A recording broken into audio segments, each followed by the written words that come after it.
सारखा, मित्र वणव्यामध्ये गारव्यासारखा.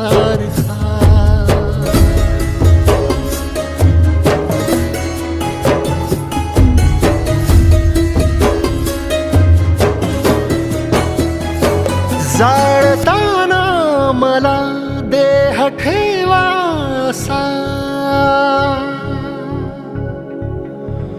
हो जाळताना मला देह ठेवासा, हात खांद्यावरी टाकल्यासारखा.